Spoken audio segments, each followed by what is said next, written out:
In fact, ang #1 consultation sa evacuation center, respiratory infection, ubo, sipon. Yan ang usong-usong sakit pag ganitong tag-ulan. Yan ang influenza-like illnesses or acute respiratory infection, ubo, sipon. Mahigpit na binabantayan ngayon ng Department of Health ang kalagayan ng kalusugan ng mga evacuee sa mga evacuation center sa buong bansa. Ayon kay Health Secretary Teodoro Herbosa, isa sa mga pangunahing inaalala nila ang posibleng hawahan ng mga sakit lalo na ngayong tag-ulan.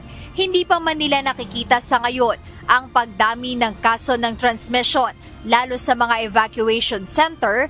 Hindi nila inaalis ang posibilidad nito lalo na sa mga bata. Paliwanag ng kalihim, madaling dapuan ng ubo at sipon ang mga bata kapag ganitong panahon. May cycle yan. Usually, kaka-evacuate pa lang nila, mga 2-3 days pa lang yung karamihan doon. So, ang hawahan yan, may incubation period.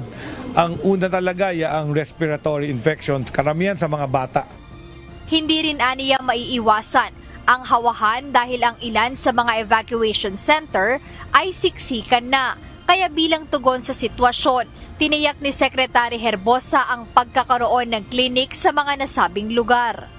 Talagang nandoon lang sa gym, magkakatabi, o pwede talagang magkahawahan. Tama, pati si Presidente napansin yon na yung mga bata kalat-kalat. So ang advice namin, magdi-distribute kami ng surgical mask at yung merong clinic yan bawat evacuation center.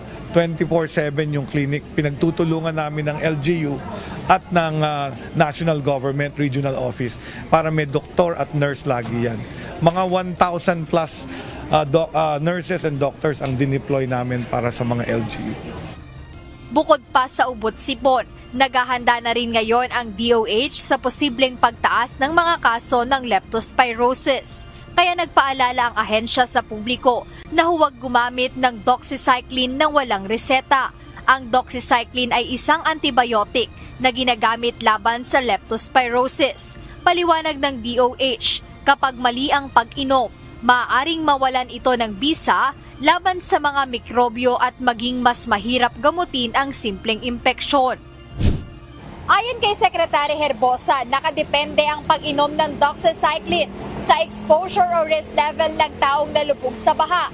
Kaya mas mabuting magpatingin sa doktor para sa tamang reseta sa pag-inom ng antibiotic na ito. Kaugnay nito, nakataas pa rin sa Code White Alert ang mga pampublikong ospital sa bansa ayon sa DOH. Ibig sabihin, handa at may sapat na kakayahan na magbigay ng serbisyong medikal ang mga ospital at health facilities, lalo na ngayong mas mataas ang posibilidad ng mga emergency. Very important ito nangyayari ngayon kasi multiple sites, hindi kagaya ng isang bagyo, nasa isang path. Alam namin yung mga maghahanda dito.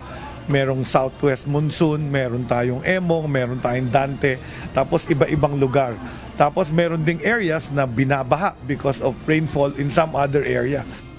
Jedna Resina, UNTV News and Rescue. Diyos ang aming sandigan, serbisyo publiko ang aming pinahahalagahan.